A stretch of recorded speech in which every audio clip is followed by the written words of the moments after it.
So GDP is something which we try and see the total goods and services produced within a country, within its political boundary, like the total calculation in terms of the money value that they have got. You can call it as GDP. But then we have to understand the concept of nominal versus real GDP. Nominal versus real GDP, and then we will see that GDP deflator or GDP price deflator also in the process.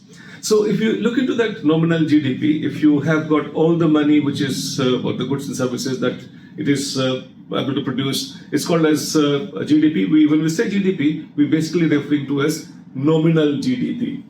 And imagine if a country, the total money value it had, it could possibly get 100 burgers.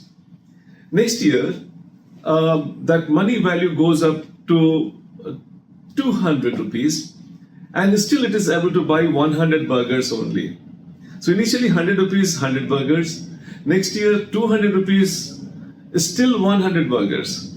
That means the economy has, despite the fact in nominal value 100 to 200 has doubled GDP, but then in the real terms, it's still 100 burgers. So it is not actually something which you can imagine which has grown. So what you need to be doing here is that in the real GDP, you have to account for a base year reference. From that fixed point, how much it is actually going. And for that, we have to be using a GDP deflator. GDP deflator will be GDP price deflator. A very simple formula, that is nominal GDP. Nominal GDP upon the real GDP multiplied by 100. This is what we call them as GDP price deflator, which means you get to know about the actual position that is existing now. And then that really gives you at how much we have moved in the real sense of the term, because we are not consuming rupee, we are consuming burgers, or for that matter, all the goods and services that is created. So how much is the actual addition in that?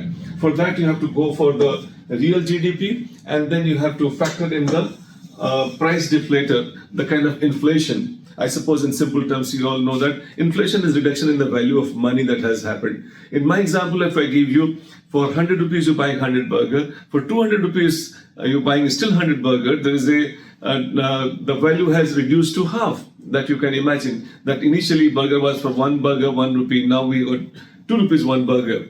Of course, it is not the very good example in considering the real condition which is prevailing actually, irrespective. But this was just to explain to you. And I'm sure you'll understand that real GDP would be a better indicator to understand the health of an economy, isn't it?